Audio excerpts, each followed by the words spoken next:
They said she'd die with nothing, that her calloused hands would never hold anything more valuable than the needles that pricked them. That hope was a luxury women like her couldn't afford.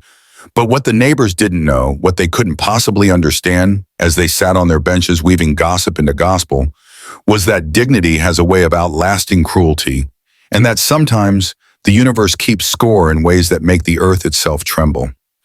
This is the story of Eleora, a woman the world tried to bury, not knowing she was a seed. The sun hadn't yet broken the horizon when Eleora's fingers found the fabric. They always did. While the neighborhood slept off yesterday's judgments and prepared tomorrow's ridicule, she sat in a room barely larger than a closet, her silhouette dancing against a thin curtain as her foot worked the pedal of a sewing machine that was older than most of the insults hurled her way. The machine coughed and stuttered like an old man climbing stairs. But it moved. And as long as it moved, so did she. Dawn was her favorite liar. It promised new beginnings to a woman who'd learned that most days were just yesterday wearing a different shirt. But she showed up anyway. She always showed up. Her parents hadn't lived long enough to see what their sacrifices planted. Her mother, a seamstress whose eyes gave out before her hands did, used to say that every stitch was a prayer. Her father, a mechanic who could resurrect engines but not his own failing heart, taught her that broken things weren't useless. They were just waiting for someone who understood their language.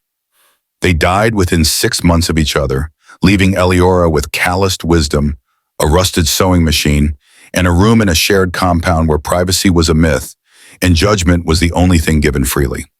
She was 23 then. She's 28 now, and in those 5 years, she'd learned that poverty wasn't just about empty pockets. It was about full ears, constantly filled with whispers about what you'd never become. The compound woke slowly, reluctantly, like a beast disturbed from hibernation. Doors creaked, buckets clanged, children cried, radios competed with each other, each one turned up just loud enough to drown out the neighbor's choice, but never quite succeeding. And beneath it all, the hum of Eleora's machine, steady as a heartbeat, invisible as breath. She'd already been working for 3 hours by the time Mrs. Adeyemi's voice cut through the morning like a machete through sugarcane. Eleora! The rent is due today, not tomorrow, not next week. Today! Mrs. Adeyemi was the landlady, a woman whose spine had curved from carrying other people's failures on her back, or so she claimed. She wore her bitterness like jewelry, displayed it proudly, polished it daily with complaints about ungrateful tenants and a world that didn't appreciate her sacrifices. She had a particular disdain for Eleora, not because Eleora was late on rent, she rarely was, but because Eleora refused to perform the appropriate level of desperation. She didn't beg, she didn't grovel, she simply said, "Yes, Ma, I'll bring it this evening," and returned to her stitching. And somehow that quiet dignity felt like an insult Mrs. Adeyemi couldn't forgive. "This evening," Mrs. Adeyemi muttered loud enough for the compound to hear, "always this evening, as if money grows on that cursed machine of hers." Cursed, that word followed Eleora like a shadow with teeth. They said her parents were cursed.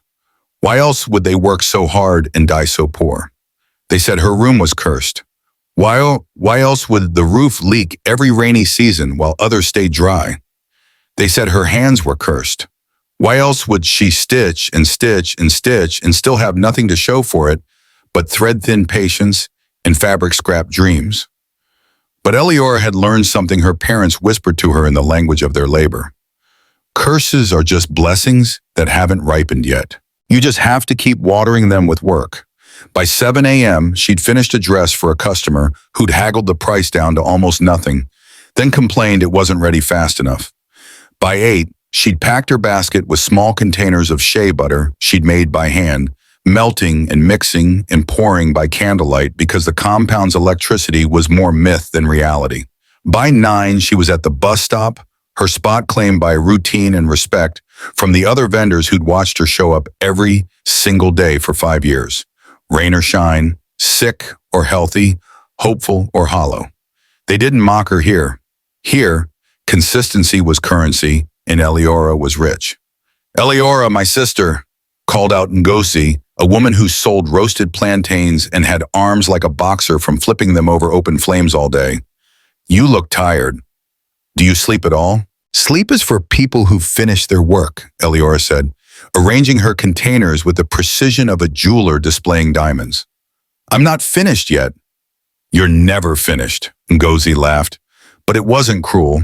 It was the laughter of recognition, of one warrior acknowledging another. But maybe that's why you'll make it out. You don't know how to quit. Making it out. Everyone talked about it like it was a place you could walk to if you just found the right road.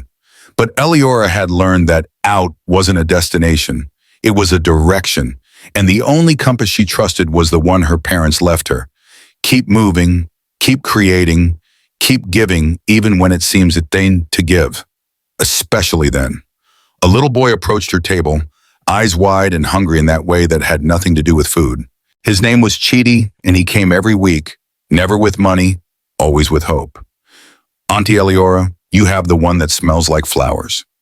She did. She always saved one for him, though she'd never told him that.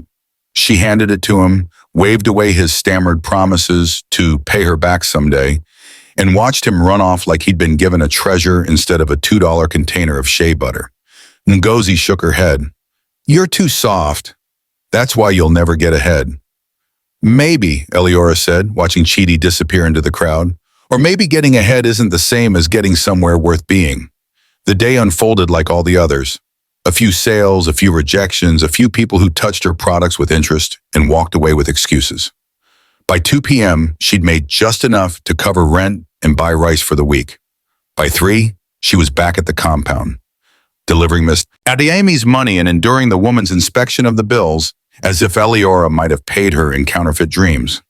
By 4, she was in her room, changing into the clothes she wore for her night shift, cleaning offices across town for people who never looked at her face, only at the trash bins she emptied and the floors she mopped. Invisible labor, ghost work, the kind of job that kept the world running but never made it into anyone's gratitude. She returned to the compound near midnight, her body aching in languages she didn't have words for, and found 3 girls waiting outside her door. Zainab, Blessing, and Kioma, 16, 15, and 17 respectively. Girls who'd heard that Eliora taught sewing for free and had shown up weeks ago with nothing but hunger in their eyes and hope in their hands. She'd told them she was too tired, too broke, too busy. They'd shown up the next night anyway, and the next, and the next. Until finally Eliora's resistance cracked like old leather, and she let them in. Teacher, we practiced the stitches you showed us, Zainab said, holding up a piece of fabric with seams that wandered like a drunk man looking for home. Eliora took it gently, studied it with the seriousness of a surgeon examining an X-ray. The tension is uneven here. See, you're pulling too hard because you're afraid of making a mistake. But fabric forgives. You have to trust it. How do you trust fabric when nothing else is trustworthy? Blessing asked, and the question hung in the air like smoke, because it wasn't really about fabric at all. Eliora met her eyes. You trust it because you're the one holding the needle. You're the one deciding what it becomes. That's not nothing, Blessing. That's everything. They worked until 2 a.m., fingers cramping, eyes burning, but none of them suggested stopping. Because this room, cramped and hot and filled with the ghosts of Eliora's parents and the dreams of girls who'd been told they were destined for nothing, was the only place in the world where their hands mattered more than their circumstances. When they finally left, Eliora sat alone in the dark, too tired to sleep, too awake to rest, and wondered if this was all there was, this endless loop of work and exhaustion and small kindnesses that changed nothing and everything simultaneously. Upstairs, a floorboard creaked. A moment later, Auntie Falake appeared in her doorway. She was 70-something, maybe 80, the kind of old where age became irrelevant and presence became everything. She'd lived in the compound longer than the compound had been called a compound, back when it was just a house with hope. Now it was a house with too many people and not enough grace. But Auntie Falake carried grace like other people carried water. Essential, life-giving, offered freely. Child, you are going to work yourself into an early grave, just like your mother. My mother died because she couldn't afford her medication, Auntie. Not because she worked hard. Same thing in a world like this, Auntie Falake said, lowering herself onto the one chair in Eliora's room that wasn't covered in fabric. But I didn't come down here to argue. I came to tell you something. Eliora waited. Auntie Fulake had a way of speaking that required patience. She didn't rush wisdom. She let it arrive in its own time. Dignity, the old woman finally said, is not what they see. It's what you refuse to lose. You hear me? They can take your money, your machine, your roof over your head, but they can't take what you won't give them. Remember that. I'm trying, Auntie. I know you are, child. I know. She stood slowly, bones protesting, and paused at the door. Your mother used to say that faith has a strange way of traveling. Those doors open in the least likely corridors. I didn't understand what she meant until I watched you. You're walking through corridors they can't even see, Eliora. Keep walking. The next morning brought rain, which meant the leak in Eliora's roof announced itself with the enthusiasm of an unwanted guest. She positioned buckets with the efficiency of a general deploying troops. But it didn't matter. Everything got damp, including the dress she'd stayed up finishing, the one a customer was supposed to pick up that afternoon. She tried to dry it with a cloth, but the damage was done. The customer would complain, would refuse to pay full price, and would tell others that Eliora's work was unreliable. The story would spread like the water staining her floor, and there was nothing she could do but watch. By noon, the compound's gossip network was in full operation. The benchwomen, a rotating cast of neighbors who treated the wooden bench outside the compound like a throne from which to judge the world, were particularly active. Did you hear? Eliora's roof leaked again. Ruined a whole dress. That girl is cursed, I'm telling you. Just like her parents. She works so hard, but what does it matter? Some people are just meant to struggle. My cousin knows someone who knows someone at the microfinance bank. They said Eliora applied for a loan last month. Rejected. Can you imagine? Even the bank doesn't believe in her. Taiwo, a neighbor whose primary occupation seemed to be monitoring other people's failures, leaned in with the eagerness of someone about to deliver a punchline. I give her 6 months before she's begging on the streets. All that pride, all that I'm going to make it nonsense. Pride doesn't pay rent. They laughed not because it was funny, but because cruelty is easier when it's collective, when you can hide your own fears inside someone else's failure. What they didn't see, what they refused to see, was Eliora standing just inside the compound gate, close enough to hear every word, far enough to pretend she hadn't. Her face didn't change. Her pace didn't slow. She walked past them like they were weather, inevitable but not worth stopping for, and disappeared into her room. Inside, she allowed herself 60 seconds. 60 seconds to feel the weight of their words, to acknowledge the exhaustion that lived in her bones, to wonder if they were right, if she was delusional, if hope was just another word for slow-motion surrender. 60 seconds. Then she washed her face with water from a bucket, looked at herself in a cracked mirror that split her reflection into fractured pieces, and made a decision that she'd made 1,000 times before. Keep going. Not because she was sure it would work, but because stopping would prove them right, and she'd rather die trying than live as their prophecy fulfilled. That evening, a man named Kunli came to her door. He was the type who wore his insecurity like cologne. Too much, too obvious, desperate to be noticed. He was getting married, or rather, attending a wedding where he needed to be noticed, and he'd heard through someone who'd heard through someone else that Eliora could make a suit that didn't look like every other suit. I needed something special, he said, scrolling through his phone to show her pictures of celebrities and models. Something that makes people stop and stare. Can you do that? Eliora studied the pictures, then studied him. I can make you a suit that fits who you are, not who you're pretending to be. If that's what you want, yes, I can do that. He hesitated, caught between offense and intrigue. How much? She named a price that was too low for the work involved, but high enough that he'd value it. He haggled anyway, because that's what people did. And she let him win a little, because that's what survival required.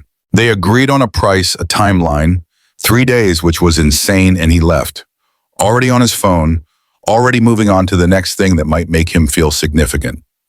Eliora looked at the fabric she'd have to use, the measurements she'd have to perfect, the sleep she'd have to sacrifice, and felt something she hadn't felt in months.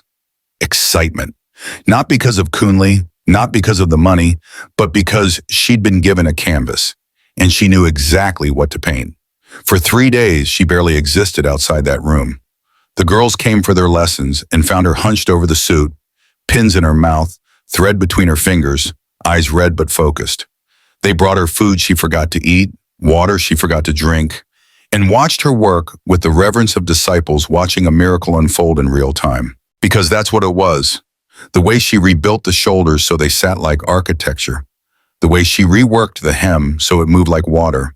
The way every stitch became a sentence in a story about what hands could do when they refused to accept limits. On the third day, Kunle picked up the suit. He tried it on in her room because she insisted, because she needed to see it on a body, needed to make final adjustments. When he looked at himself in her cracked mirror, his expression changed. The performance fell away. For just a moment, he saw himself the way Eliora had seen him, not as a man desperate to be noticed, but as a man worth noticing. This is, he started, then stopped, because words felt inadequate. Thank you. She nodded, accepted his payment, and watched him leave. She didn't expect to hear from him again. That wasn't how this worked. You did the work, you got paid if you were lucky, and you moved on to the next thing. That was the transaction.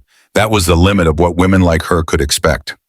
But a week later, her phone buzzed with a message from a number she didn't recognize. It was a screenshot of Kunle's social media post. Him at the wedding, the suit catching light like it was made of liquid shadow, comments flooding in asking where he got it, who made it, how they could get one. And beneath the screenshot, a message. Thank you for making me look like I matter. Eliora stared at the screen, at the hundreds of likes and comments, at the way something she'd made in a room the size of a closet was now being seen by people she'd never meet, and felt a strange sensation in her chest. Not quite hope, not quite disbelief, but something in between, something that felt dangerously like possibility. 2 days after that, another message arrived. This one was formal, professional, from someone named Amara who worked for a foundation supporting local artisans.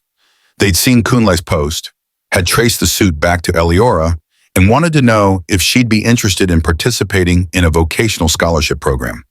There would be funding, resources, training opportunities. There would be a travel stipend to attend a conference where she could network with other artisans and potential investors. Eliora read the message 3 times, each time expecting it to disappear, to reveal itself as a scam or a mistake or a cruel joke. But it stayed. The words didn't change. Someone was offering her something that looked suspiciously like an opportunity, and she had no idea what to do with it. She showed the message to Auntie Folake, who read it slowly, lips moving with each word, then looked up with eyes that had seen too much to be easily fooled, but still held enough light to believe in unlikely things. What are you afraid of, child? That it's not real. That I'll believe it and it'll disappear. That I'll hope and it'll hurt worse than not hoping at all. And if it is real? Eliora didn't have an answer for that. She'd spent so long preparing for failure that success felt like a language she'd never learned to speak. You don't have to decide right now, Auntie Folake said, but you do have to discern. Silence is also a choice, and usually the wrong one. That night, Eliora sat with her phone, the message glowing in the dark, and thought about her parents. About her mother's eyes giving out from stitching by candlelight. About her father's hands, scarred and strong, that could fix anything except the systems that kept them poor. About the girls who came to her door with hope they couldn't afford but carried anyway. About the neighbors who'd already written her ending, who were so certain of her failure that they'd stopped considering any other possibility. She typed a response, deleted it, typed another, deleted that too. Finally, she wrote something simple, something true. Thank you for reaching out. I'm interested, but I have a question. Instead of the travel stipend, could you provide 10 sewing machines for the girls I'm teaching? I'll find my own way to the conference if needed, but they need tools more than I need a plane ticket.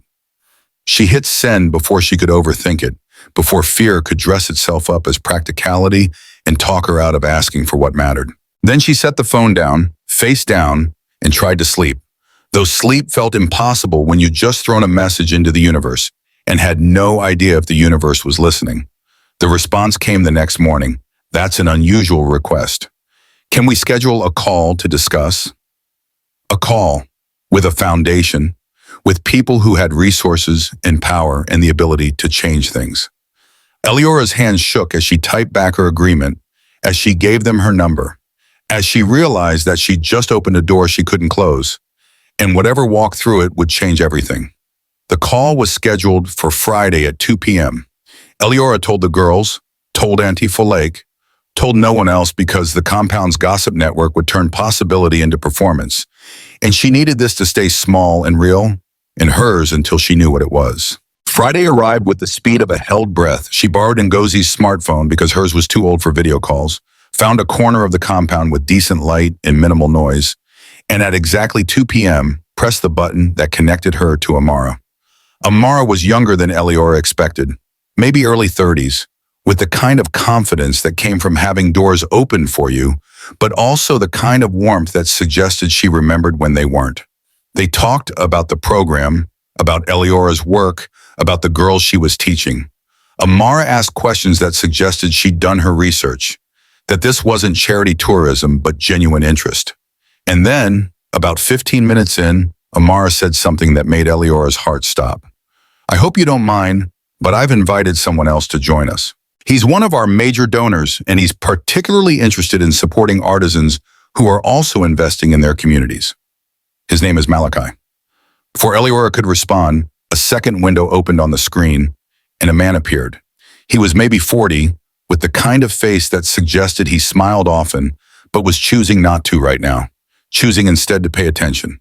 He wore a simple shirt, no logos, no performance, and his background was just a wall, no trophies or bookshelves arranged to impress. He looked like someone who'd learned that real power didn't need to announce itself. "Eliora," he said, and his voice was lower than she expected, quieter. "Thank you for letting me join. Mara told me about your request, the sewing machines instead of the travel stipend. I'm curious why you made that choice."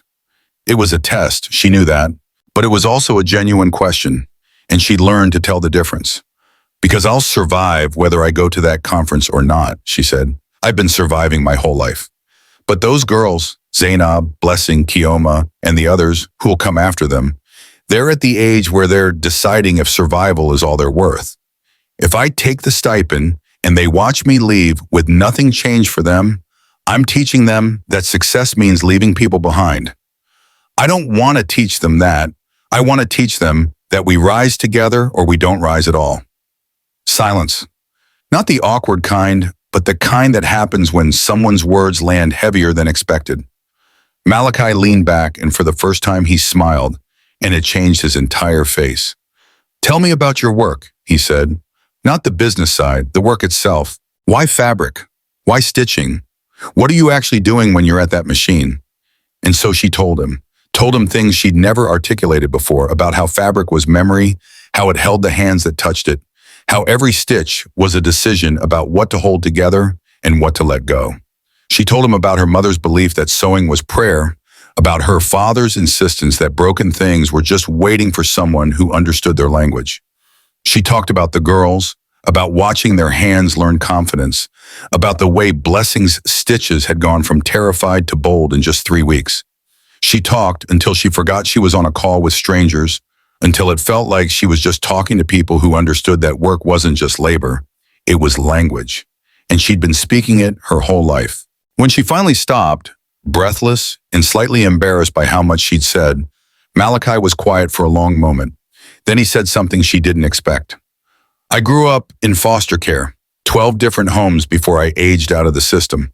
The only thing I owned that went with me to every house was a toolbox my first foster father gave me.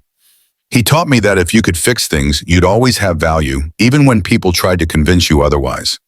I built my first business, fixing broken equipment that factories were going to throw away, turned forgotten warehouses into places that made things people needed. I'm telling you this because I recognize what you're doing, Eliora. You're not just teaching girls to sew, you're teaching them that their hands have power. That's not a small thing. That's everything." The call lasted an hour. By the end, they'd agreed that the foundation would provide the 10 machines, plus materials, plus support for Eliora to formalize her teaching into an actual cooperative. Malachi asked if he could visit in person, see the work firsthand, maybe discuss other ways to support what she was building. She said yes, though part of her screamed that this was too much, too fast, too good to be real. When the call ended, she sat in the compound's courtyard, Ngozi's phone still warm in her hands, and tried to process what had just happened. Auntie Falake found her there, staring at nothing and everything. Well, I think, Eliora started, then stopped, because putting it into words felt like tempting fate. I think something just changed, Auntie. I don't know what yet, but something. The old woman nodded unsurprised, as if she'd been expecting this all along. Your mother used to say that faith has a strange way of traveling. That doors open in the least likely quarters. Looks like you just found one of those doors, child. Question is, are you brave enough to walk through it? Eliora looked at her hands, calloused, scarred, strong from years of work that the world had deemed worthless. Then she looked at the compound around her, at the peeling paint and rusted gates and neighbors who'd already decided her story's ending. And she realized that Auntie Falake was right. A door had opened. She could see it now, could feel the draft of possibility blowing through. But doors didn't stay open forever. They required a choice. They required movement. They required believing that maybe, just maybe, the neighbors were wrong, and her hands held more than needles. They held the thread that could stitch together a future no one else could see yet. But here's what Eliora didn't know, what she couldn't possibly know, as she sat in that courtyard making decisions that would change everything. Malachi had stayed on that call long after it ended, staring at his own reflection in the blank screen, feeling something he hadn't felt in years. Not pity, not charity, but recognition. He'd seen himself in her words, in her refusal to abandon the people climbing behind her, in her understanding that success without community was just loneliness with better furniture. And he'd made a decision of his own, one that would bring helicopters to a street that had never seen anything fly, except rumors and broken dreams. But that was still to come. Right now, in this moment, Eliora was just a woman with calloused hands and a cracked mirror and a phone call that felt like lightning striking in the shape of hope. Right now, she was standing at the edge of something that looked suspiciously like a beginning, even though the neighbors had already written her ending. So here's the question, the one that matters, the one that will determine everything that comes next. When the world has spent years telling you who you are, when poverty has been your address and struggle has been your name, when even your kindness gets mistaken for foolishness and your dignity gets called delusion. When all of that is true, when the evidence of your limitations is everywhere you look, when even the roof over your head leaks and the machine under your hands stutters and the people around you have already placed bets on your failure. What do you do when someone opens a door? Do you walk through it? Or do you stay where you are, where at least the pain is familiar, where at least you know the rules of your own defeat? What would you do? Drop your answer in the comments below. And if this story is different, if you're feeling what Eliora is feeling, hit that subscribe button because her journey is just beginning. And trust me, you don't want to miss what happens when those helicopters finally land. The thing about doors is they swing both ways. They let you in, but they also expose you to everything waiting on the other side. And what waited for Eliora on the other side of that phone call wasn't just opportunity. It was scrutiny. It was risk. It was the kind of visibility that makes you a target when you've spent your whole life learning to be invisible. Because here's what nobody tells you about climbing. The higher you go, the more people gather below, not to catch you, but to watch you fall. 3 days after the call, a package arrived at the compound. Not delivered by the usual postal worker who knew everyone's business and shared it freely, but by a private courier in a uniform so clean it looked like it had never touched dust. The benchwomen's heads swiveled in unison, their gossip sensors activated like predators catching a scent. The courier asked for Eliora by name, handed her a tablet to sign, and unloaded 3 large boxes that he stacked carefully outside her door before disappearing back into a van that was nicer than any vehicle that had ever entered their street. Mrs. Adeyemi materialized like smoke, her eyes fixed on the boxes with the intensity of a jeweler examining suspicious diamonds. What's all this? You buying things on credit now? You know I don't allow debt-ridden tenants in my compound. Eleora didn't answer immediately. She was staring at the boxes, at the Foundation's logo printed on the side, at the physical proof that the call had been real, that she hadn't imagined it, that something was actually happening. She dragged the boxes inside one by one, feeling the weight of them, feeling the weight of every eye watching her, and closed the door on Mrs. Adeyemi's questions and the compound's curiosity. Inside, she opened the first box with hands that trembled despite her best efforts to steady them. Fabric, bolts of it, in colors she'd only seen in magazines, in textures that felt like touching water and air simultaneously. The second box held thread, needles, patterns, books on design techniques she'd taught herself poorly and could now learn properly. And the third box made her sit down hard on her bed because she hadn't expected this, hadn't dared to hope for this. The third box held a brand new sewing machine. Not the 10 machines for the girls, those were coming separately, but one for her. Industrial grade, the kind that didn't cough or stutter, the kind that purred. She ran her fingers over it like it might disappear if she pressed too hard. And that's when she saw the note tucked inside, handwritten on heavy paper that felt expensive just to touch. Eleora, you can't teach others to fly if your own wings are broken. This is for you. The machines for your students arrive next week. Until then, practice believing that you deserve good things too. Malachi. She read it 3 times. 4, 5. Then she folded it carefully and tucked it into the box where her mother's sewing supplies lived. The box she never opened because opening it meant remembering, and remembering meant feeling, and feeling meant acknowledging how much she missed the woman who taught her that every stitch was a prayer. But maybe, she thought, maybe this was an answer to 10 of those prayers. Maybe her mother's stitches had been traveling all this time, finding their way through fabric and time and impossible circumstances to arrive here, now in the form of a machine that didn't break, and a man who understood that broken things were just waiting for someone who spoke their language. The girls arrived that evening for their lesson and stopped dead in the doorway, staring at the new machine like it was a spaceship that had landed in Eleora's room. "Teacher," Zainab whispered, "is that real?" "It's real." Can we touch it?" Eleora smiled, the first real smile she'd felt in days. "You can do better than touch it. You can learn on it. All of you, the Foundation is sending 10 more machines next week. We're going to turn this compound into a real workshop. We're going to build something that lasts." Blessing started crying, not sad crying, but the kind of crying that happens when hope stops being theoretical and becomes tangible, when you can touch the future instead of just imagining it.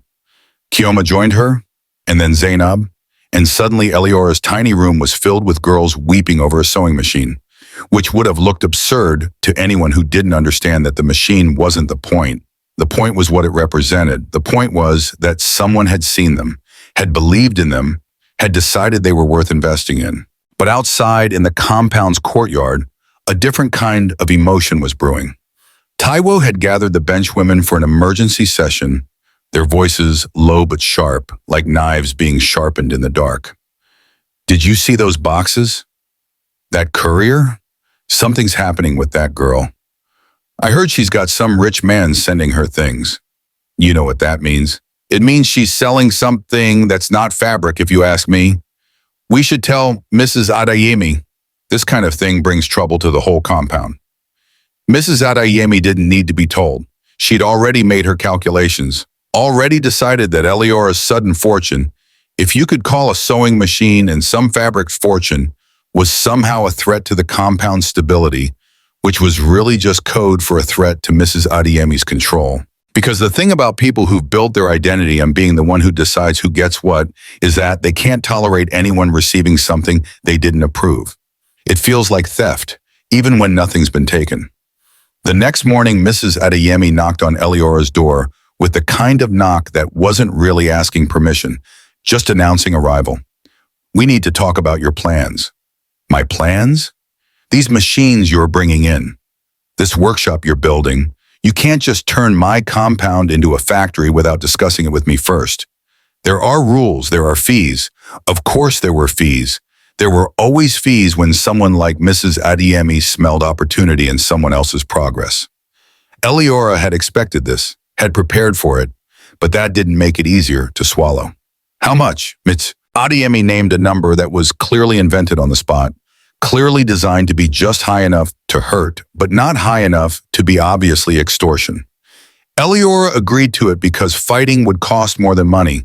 It would cost time and energy and focus, and she needed all of those for what was coming. But she made a note, a mental tally of every fee, every obstacle, every small cruelty disguised as policy. Not for revenge, but for remembering. Because someday, when she had the power to change things, she wanted to remember exactly what needed changing.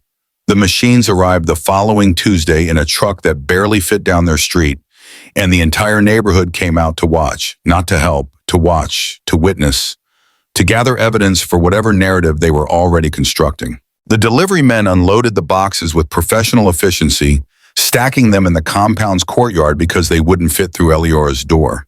10 industrial sewing machines, still in their packaging, gleaming with possibility. The girls arrived within minutes, somehow knowing without being told that their lives were about to change. They stood in a semicircle around the boxes, not touching, barely breathing, like they were in the presence of something sacred. And maybe they were. Maybe that's what tools are when you've never had them, sacred objects that transform what your hands can reach. All right, Eliora said, her voice steady despite the chaos of emotions in her chest. Let's set up. We're going to need to rearrange the courtyard, create workstations, establish a system. This isn't just a class anymore. This is a cooperative, which means we all have a say in how it runs. So let's start by deciding together what do we want to build. They talked for hours about schedules and responsibilities, about what they'd make and who they'd sell to, about profit sharing and skill development. They talked like people who'd been given permission to dream out loud, and their dreams were specific and practical and beautiful in their ambition. They wanted to make school uniforms for kids who couldn't afford them. They wanted to create a line of affordable work clothes for women in the market. They wanted to teach other girls, expand the cooperative, maybe someday rent a real space instead of working in a compound courtyard where privacy was a myth and judgment was the weather. And while they talked, while they planned, while they carefully unpacked machines and set up workstations, the neighbors watched. Some with curiosity, some with skepticism, some with the kind of envy that curdles into cruelty if you let it sit too long. Taiwo was particularly vocal. All this noise, all this disruption, mark my words, this won't last. These girls will learn just enough to think they're better than everyone else, then they'll leave, and Eliora will be right back where she started. Alone, poor, exactly where she belongs. But here's the thing about prophecies, they only come true if everyone believes them. And the girls didn't believe them. They believed in the machines under their hands, in the fabric taking shape according to their decisions, in the teacher who'd given them tools instead of pity. They believed in each other, and belief, it turns out, is a kind of magic that doesn't require anyone else's permission. 2 weeks later, Malachi came to visit. He didn't announce it with fanfare or arrive in a motorcade. He came in a regular car, driven by himself, wearing jeans and a shirt that had seen a washing machine more than a tailor. He found Eliora in the courtyard, surrounded by girls and fabric, and the hum of machines that sounded like a heartbeat multiplied by 10. She didn't see him at first. She was bent over Blessing's workstation, pointing out where the seam had gone crooked, showing her how to correct it without starting over. See, you don't have to rip it all out. You just have to understand where it went wrong and guide it back. Fabric forgives. You have to trust it. Does it always forgive? A voice asked, and Eliora looked up to find Malachi standing at the edge of the courtyard, hands in his pockets, smiling like he just discovered something valuable. The girls froze. They'd heard about Malachi, about the foundation, about the man who'd sent the machines, but hearing about someone and seeing them are different things, and suddenly he was real. He was here. He was watching them work. Eliora stood slowly, wiping her hands on her apron, suddenly aware of how she must look. Sweaty, covered in thread, hair tied back with a scrap of fabric because she couldn't find a proper tie. Not always, she answered. Sometimes you have to start over. But you learn more from fixing mistakes than from never making them. Good philosophy, Malachi said, for fabric and for life. He spent the afternoon there, not observing from a distance like a donor inspecting an investment, but sitting on an overturned crate, asking the girls questions about what they were making, listening to their answers like they mattered, which they did, which was maybe why the girls started to relax, started to show him their work with pride instead of nervousness. He asked Eliora if they could talk privately, and she led him to the only private space available, the bus stop where she sold shea butter, currently empty because it was mid-afternoon and the vendors had gone home. "This is more than I expected," he said, and she couldn't tell if that was good or bad. "You've built something real here. In 2 weeks, most people would still be planning. Most people have the luxury of planning. We needed to start." "Why?" "Because hope has an expiration date when you're poor. You have to use it while it's fresh, before life spoils it." He looked at her for a long moment, and she had the strange sensation of being seen. Really seen. Not as a project or a charity case or a story to tell at fundraising dinners, but as a person who'd figured out how to turn scraps into something whole. "I want to propose something," he said, "and I need you to hear me out before you say no, because I think you're going to want to say no." "I'm listening." "There's a textile mill about 3 hours from here. Small operation, family-owned, produces some of the best fabric in the region, but they're struggling because they can't compete with the cheap imports. I've been working with them, trying to help them find new markets. I think you and your cooperative could be one of those markets. Local fabric, local production, local sales, a complete ecosystem." "That sounds good. Why would I say no?" "Because it would mean scaling up faster than you're probably comfortable with. It would mean taking on bigger orders, managing more complexity, dealing with contracts and deadlines and all the things that turn passion into pressure. It would mean risking what you've built on the possibility of building something bigger." Eliora watched a bus pull up, watched people pour out like water from a broken pipe, watched them scatter into the neighborhood carrying bags and babies and the weight of their own survival. "What happens if we fail?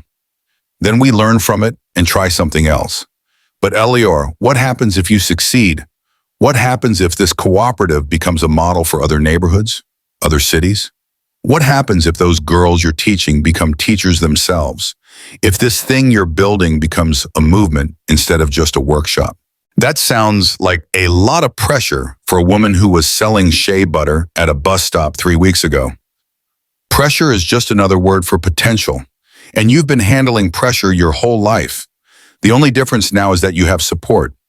Bana, she wanted to believe him. God, she wanted to believe him. But belief required trust, and trust required vulnerability. And vulnerability was a luxury she'd learned to live without. Still, she thought about the girls, about Zainab's crooked seams getting straighter every day, about Blessing's confidence growing with every completed project, about Kioma, who'd told her last week that she'd stop thinking about dropping out of school because now she had a reason to stay, a future that looked like more than just survival. "Okay," she said, "let's do it, but on one condition. Name it. The girls get to vote on major decisions. This is their cooperative too. I won't build something for them. I'll only build something with them." Malachi extended his hand. "Deal." They shook on it, and Eliora felt the calluses on his palm, the evidence of work that matched her own, and realized that maybe, just maybe, he wasn't a savior or a benefactor or any of the other words people use for rich people who help poor people. Maybe he was just someone who understood that the opposite of poverty wasn't wealth. It was partnership. But partnership, it turns out, comes with complications. The first complication arrived in the form of a contract from the textile mill, pages and pages of legal language that might as well have been written in a foreign language for all the sense it made to Eliora. She stayed up 3 nights trying to decode it, trying to understand what she was agreeing to, what rights she was signing away, what protections she was supposed to have. On the 3rd night, frustrated and exhausted, she called Malachi. "I don't understand half of what this says." "Then we'll go through it together, line by line. I'll explain every clause, every term, every implication.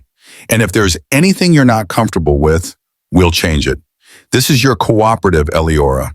The contract serves you, not the other way around." They spent 4 hours on the phone, him explaining, her questioning, both of them negotiating language until the contract said what it was supposed to say instead of what lawyers thought it should say.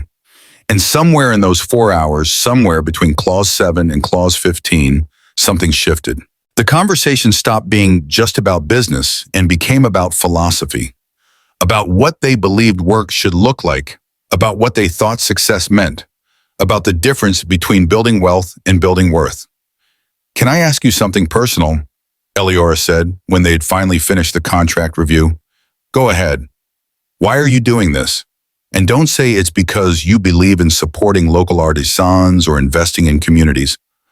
I've heard that speech. I want to know the real reason." Silence, long enough that she thought maybe she'd crossed a line, maybe she'd mistaken professional courtesy for actual connection. Then his voice came back, quieter than before, stripped of the confidence that usually armored it. "Because I spent the first 18 years of my life being told I was disposable. Foster kid, no family, no connections, no value beyond the monthly check I represented to the people who housed me. I built my business to prove them wrong, to prove I had worth. But somewhere along the way, I realized that proving your worth to people who never valued you is a game you can't win. The only thing that matters is building systems where people don't have to prove their worth in the first place, where their humanity is the only credential they need."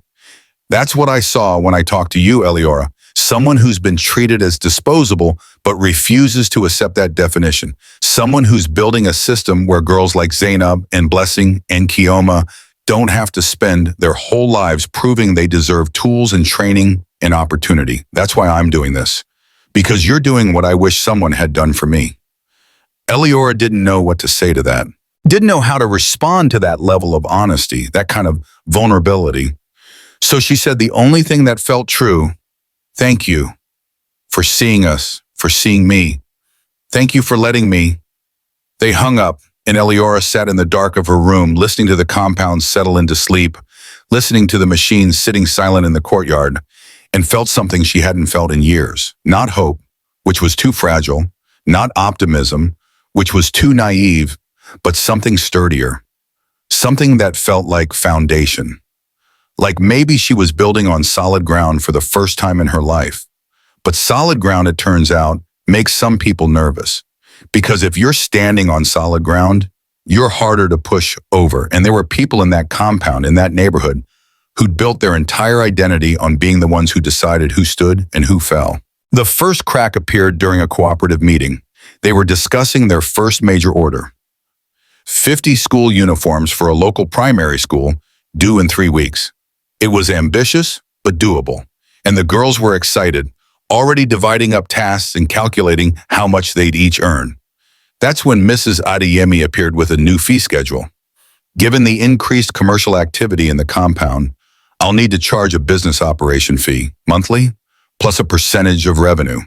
Eliora had expected this, had prepared for it. "We have a lease agreement, Mrs. Adeyemi. It doesn't mention business operation fees. Then we'll need to update the lease, let's say, unless you'd prefer to find another location." It was a threat disguised as a question, and they both knew it. Finding another location would mean moving the machines, losing time, possibly losing the order. Adeyemi was betting that Eliora would pay rather than risk everything they'd built. She was right. Eliora paid. But she also made a decision. This compound was temporary. They needed their own space, their own terms, their own foundation that couldn't be shaken by landlords who saw progress as an opportunity for extraction. She called Malachi that night. "We need to find a permanent location, somewhere we can build without someone constantly trying to tear it down." "I've been thinking the same thing. There's a vacant lot 2 streets over. Used to be a warehouse, burned down years ago, never rebuilt. The owners have been trying to sell it, but no one wants to invest in this neighborhood. I could buy it. We could build a proper training center with space for the cooperative, classrooms, maybe even a daycare so the women who work don't have to choose between earning and caring for their kids." That sounds expensive. It's an investment in infrastructure, in community, in the future. But Eliora, I need you to understand something. If we do this, if we build this, it's going to attract attention. Not all of it good. People are going to have opinions about a black woman running a cooperative funded by an American billionaire. They're going to make assumptions, spread rumors, try to undermine what you're building by attacking your character. Are you ready for that? Was she? Was anyone ever ready for the kind of scrutiny that came with visibility? But then she thought about the girls, about the machines, about the uniforms they were going to make and the school children who'd wear them, about the possibility of building something that lasted beyond her, something that changed the equation for women who came after her. And she realized that being ready wasn't the point. Being willing was. I'm ready. Then let's build something that lasts. The news spread through the compound like fire through dry grass. Eleora was leaving, taking the machines, taking the girls, taking the noise and the disruption and the evidence that maybe, just maybe, someone from their neighborhood could build something that mattered. The reactions were mixed. Some were relieved. Finally, peace and quiet.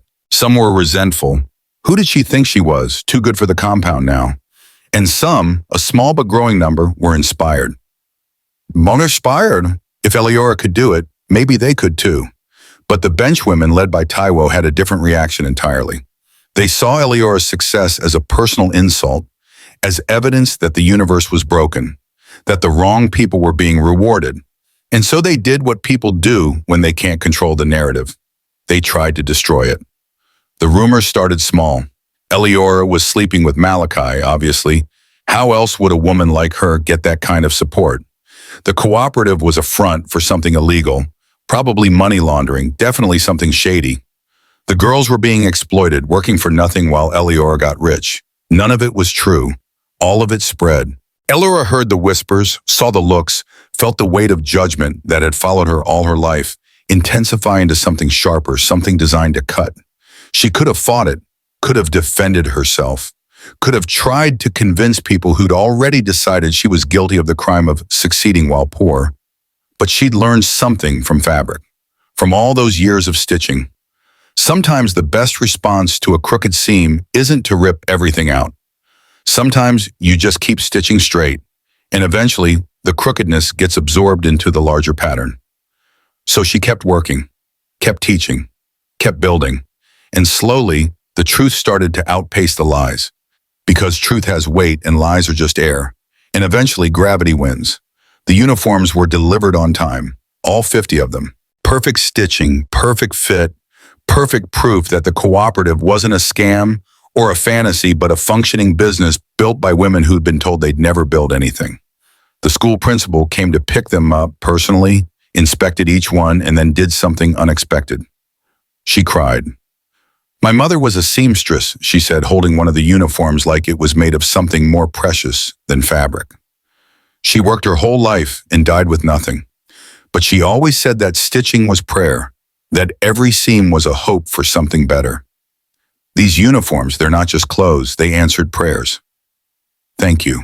Eleora thought about her own mother, about prayers stitched into fabric, about hope traveling through time and hands and impossible circumstances to arrive here, now in the form of school uniforms that would clothe children who deserved to learn without worrying about what they wore. And she realized that maybe her mother had been right. Maybe every stitch was a prayer. Maybe she'd been praying her whole life without realizing it. And maybe finally someone was listening. The payment from the uniforms was enough to cover the first month's expenses for the new training center. Malachi had bought the lot, hired architects, and started the permitting process. Construction would begin in a month. In the meantime, the cooperative kept working, kept growing, kept proving that women with tools and training and trust could build anything. And then Malachi asked if he could visit the market where Eleora used to sell shea butter. I want to see where you came from. Not because I'm trying to understand your poverty, but because I'm trying to understand your strength. They went on a Saturday when the market was at its loudest and most chaotic, when vendors competed for space and attention and customers, when survival was a full-contact sport played with smiles and haggling and the kind of hustle that looked like dancing if you knew how to watch. Ngozi was there, flipping plantains with the precision of a surgeon, and when she saw Eleora, her face split into a grin. My sister, you came back, and you brought... She looked at Malachi, taking in his simple clothes and expensive watch, and the way he stood close to Eleora like he belonged there. You brought a friend. Ngozi, this is Malachi. Malachi, this is Ngozi. She kept me sane when I was selling shea butter here. Kept you sane? Ngozi laughed. Child, you were already sane. I just made sure you stayed fed. She turned to Malachi. You treating her right? Because if you're not, you'll have to answer to all of us. I'm trying to, Malachi said, and there was something in his voice, something soft and honest, that made Ngozi's expression shift from protective to approving. Hiding. She deserves someone who tries. They walked through the market together, Eliora pointing out vendors she knew, telling stories about the years she'd spent here, about the community that had formed in the spaces between competition, about the way people who had nothing still found ways to share. And Malachi listened like he was taking notes, like he was learning a language he'd never been taught. And maybe he was. Maybe that's what partnership is, learning each other's languages until you can speak in dialects that belong to both of you. They bought roasted corn from a woman who remembered when Eliora's mother used to shop there, bought fried yams from a teenager who was saving for school, bought fabric from a vendor who'd heard about the cooperative and wanted to know if they needed suppliers. And somewhere between the corn and the yams and the fabric, somewhere in the noise and the heat and the beautiful chaos of people trying to survive and thrive simultaneously, Malachi took Eliora's hand. Not dramatically, not as a statement, just a quiet gesture that said, I'm here. I see you. I'm not going anywhere. She didn't pull away, didn't overthink it, Just let her hand rest in his and kept walking, kept talking, kept being herself in a space where she'd learned to be strong and realized that maybe strength didn't mean doing everything alone. Maybe it meant knowing when to let someone walk beside you. But here's the thing about happiness. It makes people nervous, especially people who've decided that certain people don't deserve it. And as Eliora and Malachi walked through that market, hands linked, smiling like people who'd found something worth holding on to, someone was watching. Someone was taking pictures. Someone was already crafting the narrative that would turn partnership into scandal, that would turn support into suspicion, that would try one more time to convince Eliora that women like her weren't allowed to have good things. The photos appeared online that night, Eliora and Malachi at the market, Eliora and Malachi holding hands, Eliora and Malachi looking at each other like they'd discovered something valuable. The captions were predictable. Local seamstress and her billionaire sponsor, business or pleasure. How far will she go for funding? The real reason behind the cooperative's success. The comments were worse, vicious, designed to wound, calling her a gold digger, a prostitute, a woman who'd sold her dignity for sewing machines, calling him a fool, a predator, a white savior playing out his fantasies. None of it was true. All of it hurt. Eliora read the comments until her eyes burned, until the words blurred together into a single accusation. You don't deserve this. You don't deserve him. You don't deserve happiness. You don't deserve anything except the poverty we assigned you. And for a moment, just a moment, she believed them.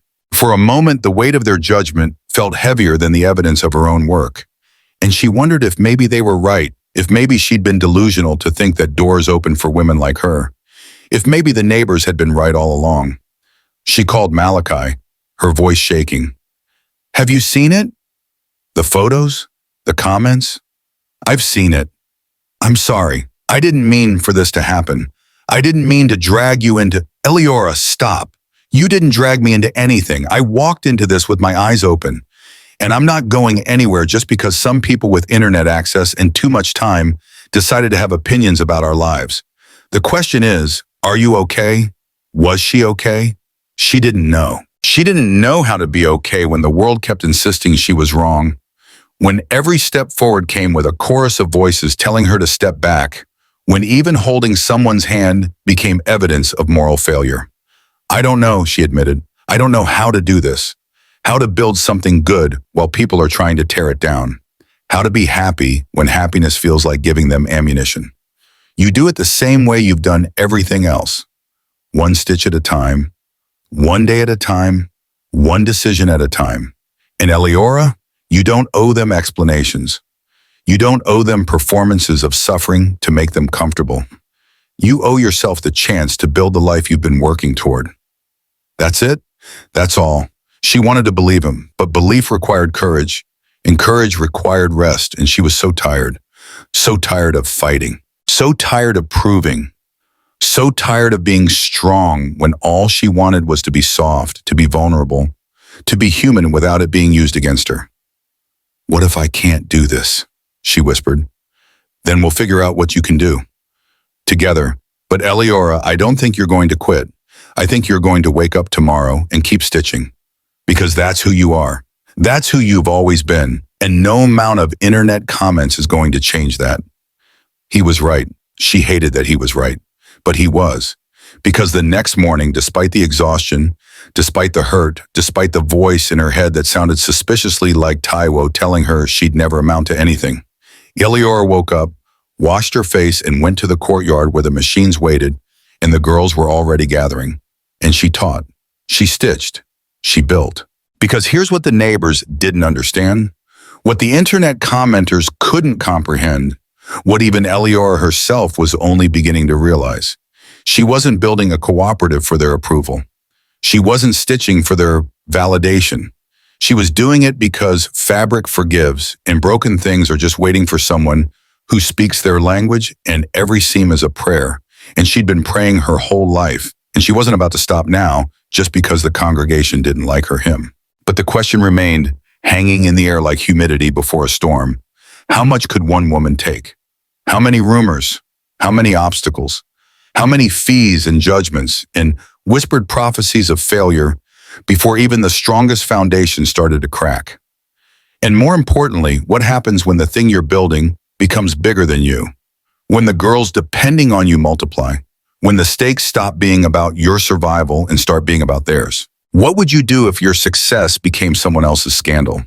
If every step forward felt like giving ammunition to people who wanted you to fail? Drop your thoughts below, and if you're invested in seeing how Eliora handles what's coming next, and trust me, you haven't seen anything yet, smash that like button and make sure you're subscribed, because this story is about to reach heights that will literally shake the ground. The training center broke ground 3 weeks later, and with it, everything Eliora had built was about to be tested in ways she never imagined. The thing about storms is you can feel them coming long before the first drop falls. The air changes, the light shifts, everything goes quiet like the world is holding its breath, waiting to see who'll still be standing when the wind finally stops. And on the morning the helicopters came, Eliora woke up to that kind of quiet, the kind that meant everything was about to change. But let's back up, because the helicopters didn't just appear out of nowhere. They were the culmination of 3 months of work, and it would have broken most people.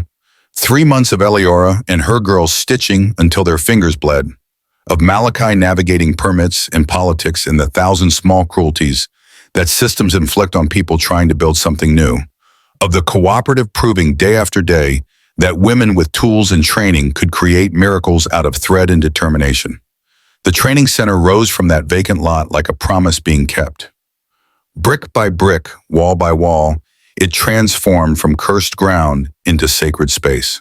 The neighbors watched its construction with mixed emotions, some with pride that their neighborhood was getting something new, something valuable, and others with resentment that it was Eliora's name on the building. Eliora's vision being realized. Eliora, who'd been selling shea butter at the bus stop just months ago, now cutting ribbons and giving interviews and being treated like she mattered. But mattering, Eliora was learning, and came with a price. The cooperative had grown from 3 girls to 15, from school uniforms to a full production line, creating work clothes for market vendors, custom pieces for weddings, even a small collection that a boutique in the city had agreed to carry. Success was no longer theoretical, it was measurable, visible, undeniable. And that made some people very uncomfortable. The breaking point came during a cooperative meeting 2 weeks before the training center's official opening. They were discussing the launch event, planning who to invite, what to showcase, how to tell their story in a way that honored where they'd come from without being reduced to poverty porn for donors who wanted to feel good about themselves. That's when Honorable Gobadebo showed up. He was a local politician, the kind who appeared at every ribbon cutting and community event, always with cameras, always with speeches about his commitment to the people, always somehow making other people's achievements about his leadership. He walked into their meeting uninvited, trailed by an assistant with a camera, and announced that he'd be speaking at the opening ceremony. This training center is a testament to what's possible when communities have strong leadership, he said, as if he'd had anything to do with it, as if his name appeared anywhere in the permits or the funding or the 3 a.m. problem-solving sessions. I'm proud to have supported this initiative from the beginning. Eleora felt something snap inside her. Not loudly, not dramatically, just a quiet breaking of the patience she'd been using to navigate people who tried to claim credit for work they'd never done. She stood up and the room went quiet. With respect, Honorable, you didn't support this from the beginning. You didn't support it at all. Every permit we needed, your office dealed in. Every approval we requested, we had to fight for. You're welcome to attend the opening as a guest, but you won't be speaking. This story belongs to these women, and I won't let anyone take that from them. The assistant's camera was still rolling. Honorable Gbadebo's face went through several expressions: surprise, anger, calculation, before settling on a smile that didn't reach his eyes.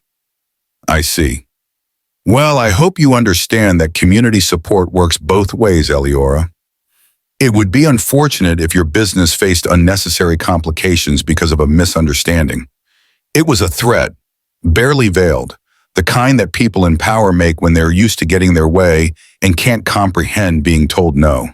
But Eleora had spent her whole life being threatened with consequences for existing, for trying, for refusing to stay small, and she'd learned that the only way to deal with bullies was to stand your ground and trust that the foundation you'd built was stronger than their wind. There's no misunderstanding, Honorable. The opening is in 2 weeks.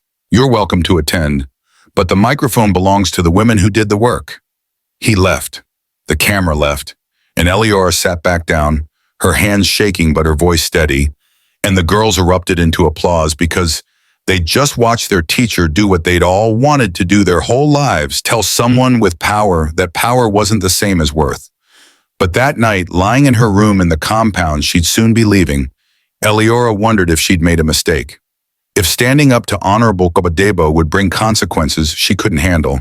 If her pride would cost the cooperative everything they built. She called Malachi, needing to hear a voice that understood the weight of decisions that affected more than just yourself. I think I just made an enemy. Good, he said, and she could hear the smile in his voice. That means you're doing something that matters. People who play it safe don't make enemies. They also don't make change. But what if he retaliates? What if he finds a way to shut us down? Then we'll fight it. Legally, publicly, whatever it takes. But Eleora, you can't build something revolutionary and expect everyone to applaud. Revolution makes people uncomfortable, especially people who benefit from the way things are. The question isn't whether you'll face opposition. It's whether you'll let that opposition stop you. She wouldn't. She couldn't. Not when 15 girls were counting on her. Not when a training center with her mother's name engraved on a plaque was days away from opening. Not when she'd come this far and could finally see the horizon she'd been stitching toward her whole life. The 2 weeks before the opening passed in a blur of final preparations. The cooperative worked around the clock, creating pieces to display, practicing their presentations, preparing to tell their stories to whoever showed up.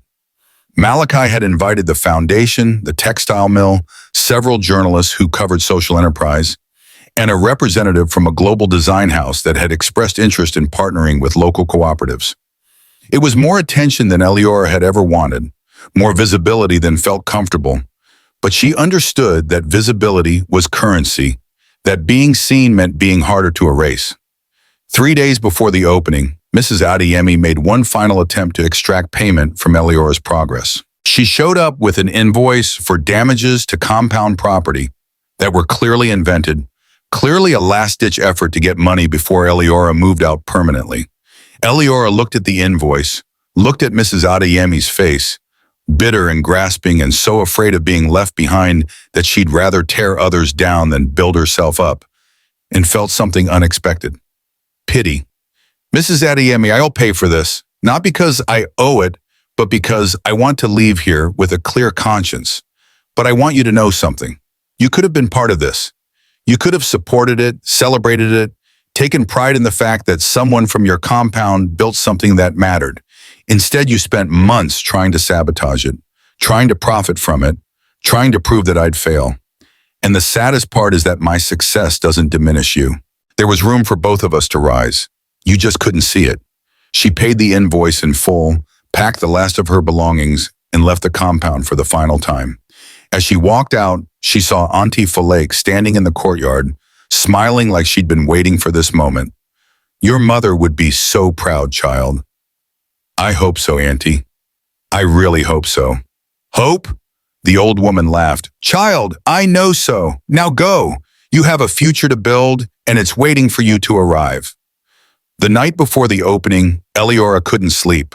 She walked through the training center alone, running her hands over machines that still smelled new, over tables where girls would learn what her mother had taught her, over walls that held space for dreams that hadn't been dreamed yet. She thought about the journey that had brought her here, the leaking roof, the broken machine, the neighbors who'd written her ending before she'd finished her beginning. She thought about Malachi, about partnership that felt like coming home, about love that had grown quietly in the spaces between fabric and faith. She thought about the girls, about Zainab, who now taught beginners, about Blessing, whose confidence had transformed her entire posture, about Kioma, who told her last week that she wanted to open her own cooperative someday, wanted to teach other girls the way Eliora had taught her. And she thought about her parents, about prayers stitched into fabric, about the way sacrifice travels through generations, about how maybe we're all just threads in a larger pattern that we can't see until we step back far enough to understand that nothing we do is wasted, that every stitch matters, that broken things are just waiting for someone who speaks their language. The morning of the opening arrived with that strange quiet, that held breath feeling that something significant was about to happen. The girls arrived early, dressed in outfits they'd made themselves, carrying the confidence of women who'd earned their place. Malachi arrived with the foundation representatives, with journalists, with the design house executive who'd flown in specifically for this. Neighbors arrived, some genuinely proud, others just curious, all of them unable to deny that something real had been built, something that would outlast gossip and judgment. Auntie Falake arrived with tears already streaming down her face. Ngozi came with half the market vendors, all of them wearing pieces the cooperative had made. Even some of the bench women showed up, though they stood in the back, unable to fully commit to celebration, but unable to stay away either. But Honorable Gubadabo didn't come, and that absence felt like a presence, like a storm cloud on the horizon, like a question that hadn't been answered yet. The ceremony began. Eliora spoke, her voice shaking at first, then growing stronger, about her mother's belief that every stitch was a prayer, about her father's insistence that broken things weren't useless, about the girls who'd shown up at her door with nothing but hope and had built something that would change their neighborhood, their city, maybe even their country. The girls spoke, each one telling their story, their voice, their vision. Malachi spoke, not as a savior, but as a witness, not as a donor, but as a partner, making it clear that this was their achievement, their victory, their future. And then, just as the ribbon was about to be cut, just as cameras were positioned and speeches were finished and the moment was about to be captured for history, someone in the crowd pointed at the sky and said, "What is that?" The sound came first, a deep thrumming that made the air vibrate, that made everyone look up simultaneously. And then they appeared. Two helicopters descending from the sky like impossible birds, like answers to prayers that hadn't been spoken out loud, like the universe deciding to make a statement that couldn't be ignored. The crowd scattered, children screaming with delight, chickens fleeing in panic, everyone trying to understand what was happening, why helicopters were landing in their neighborhood, in their street, in the vacant lot next to the training center that had been cleared for parking. The first helicopter bore the emblem of the Global Design House. The second carried representatives from the foundation, a film crew, and several dignitaries whose presence meant that this wasn't just a local story anymore. It was a story that mattered beyond the boundaries of one neighborhood, one city, one country. They emerged from the helicopters like emissaries from a future that Eliora had imagined but never quite believed in, and they walked directly to her, past the politicians who'd shown up hoping for photo opportunities, past the neighbors who'd spent months predicting her failure, past everyone who'd underestimated what calloused hands and stubborn faith could build. The design house executive spoke first. Eliora, we've been following your work. The quality, the ethics, the community model, it's exactly what the industry needs. We'd like to partner with your cooperative on a capsule collection. Locally sourced fabric, locally made, profits shared with the artisans. We're talking about a global launch, major retailers, the kind of platform that could change everything for you and your team. Before Eliora could respond, the foundation representative stepped forward. And we'd like to announce a major grant to expand the training center, to replicate this model in other neighborhoods, to create a network of cooperatives that support each other. You've proven that this works, Eliora. Now we want to help you scale it. The cameras flashed, the crowd erupted, the girls grabbed each other, crying and laughing and trying to process that their teacher, their leader, their friend had just been offered opportunities that would transform not just their lives, but the lives of countless women who came after them. But Eliora didn't celebrate immediately. She turned to the girls, to Zainab and Blessing and Kioma, and all the others who trusted her with their dreams, and she asked the question that mattered most. What do you think? This is your cooperative too. Do we do this? They voted unanimously, yes. Yes to the partnership, yes to the expansion, yes to the risk and the work and the possibility that they could build something that lasted, something that mattered. Something that proved that women who'd been told they'd die poor could instead live rich, not in money, though that would come, but in purpose, in community, in the knowledge that their hands had built something beautiful. The ribbon was cut. The training center was officially opened. And as the crowd poured inside to see the machines and the classrooms and the daycare that would let mothers work without impossible choices, Eliora found herself standing next to Malachi, both of them watching the chaos of celebration, both of them understanding that this wasn't an ending, it was a beginning. You did it, he said quietly. We did it, she corrected. All of us, together. He took her hand the same way he had in the market, quietly, without performance, just a gesture that said, I'm here, I see you, I'm not going anywhere. And this time, when the cameras caught it, when the photos would inevitably appear online, Eliora didn't care. Let them talk. Let them speculate. Let them try to reduce partnership to scandal and love to transaction. She knew the truth. The girls knew the truth. And truth, it turns out, is the only foundation that never cracks. Later, after the helicopters had left and the crowd had thinned and the girls had finally gone home, still buzzing with excitement and possibility, Eliora returned to the training center alone.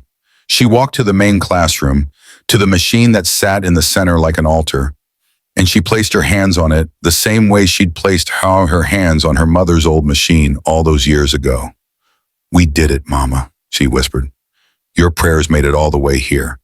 Every stitch, every sacrifice, every moment you chose hope over despair, it all mattered. It all led here, and I promise I'll keep stitching. I'll keep praying. I'll keep building until every girl who walks through these doors knows that she's not cursed. She's not disposable. She's not destined for poverty just because that's where she started. I'll teach them what you taught me, that fabric forgives, that broken things are just waiting for someone who speaks their language, and that every seam is a prayer that someone, somewhere, somehow will answer. She touched the worn wood of her mother's old machine, which she'd brought to the training center and placed in a position of honor, a reminder of where they'd come from and how far they'd traveled. Then she touched the new machine, the one that purred instead of coughed, the one that represented possibility instead of limitation. And she smiled, not because the journey was over, but because she finally understood that the journey was the point, that every stitch mattered, that she'd been building a cathedral all along and had only just now stepped back far enough to see its shape. The neighbors had whispered she'd die poor. They'd been wrong about the dying and wrong about the poor because Eliora had learned that poverty wasn't about what you had. It was about what you believed you deserved. And she deserved this. The girls deserved this. Every woman who'd been told to stay small and quiet and grateful for scraps deserved to know that their hands could build empires, that their voices could change narratives, that their existence was not a burden, but a blessing. Wealth had come, yes, the partnerships would bring money, opportunities, security. But more importantly, worth had come. The kind of worth that couldn't be measured in bank accounts, or helicopter arrivals, or global partnerships. The kind of worth that lived in the way Zainab now taught beginners with patience and pride. The kind of worth that lived in the way Blessing walked with her shoulders back, no longer apologizing for taking up space. The kind of worth that lived in the way Kioma dreamed out loud about her own cooperative, her own training center, her own chance to teach girls that they were not their circumstances. And in the neighborhood where Whispers had once written her ending, Eliora had begun a new chapter. Not quietly, not apologetically, but loud enough for everyone to hear, clear enough for everyone to see, strong enough to withstand whatever storms came next. Because storms would come. They always did. But she'd learned something from fabric, from stitching, from years of holding broken things together until they became whole. You don't wait for perfect conditions to build. You build in the storm. You stitch through the rain. You keep your hands moving even when they shake, especially when they shake, because that's when the work matters most. The helicopters had landed. The world had noticed. But the real miracle wasn't the helicopters or the partnerships or the global attention. The real miracle was that a woman who had been invisible had made herself undeniable, not by becoming someone else, but by becoming more fully herself. The real miracle was that calloused hands had built a cathedral. The real miracle was that prayers stitched into fabric had traveled through time and tragedy and impossible circumstances to arrive exactly where they were always meant to land. In a neighborhood where gossip stuck to walls like old paint, where judgment was the weather and poverty was supposed to be destiny, Eliora had done the impossible. She'd changed the story. Not just her story, but the story of what was possible for women who refused to accept the endings other people wrote for them. And that, more than any helicopter, more than any partnership, more than any amount of money or recognition or validation, was the victory that mattered. That was the stitch that would hold. That was the prayer that had been answered. So here's my question for you. What's the story you've been told about yourself that you need to rewrite? What's the ending someone else wrote for you that you need to change? Because if Eliora could turn whispers of failure into helicopters of triumph, if she could transform a leaking room and a broken machine into a training center that changes lives, what's stopping you from stitching your own miracle? Drop your answer in the comments. I want to hear what you're building, what you're fighting for, what impossible thing you're making possible. And if this story moved you, if Eliora's journey reminded you that your hands hold more power than anyone ever told you, then do me a favor. Hit that subscribe button, share this video with someone who needs to hear it, and let's build a community of people who refuse to accept the limitations others try to place on them. Because the world needs more helicopters landing in unexpected places. The world needs more women with calloused hands building cathedrals. The world needs more stories like Eliora's. And maybe, just maybe, one of those stories is yours.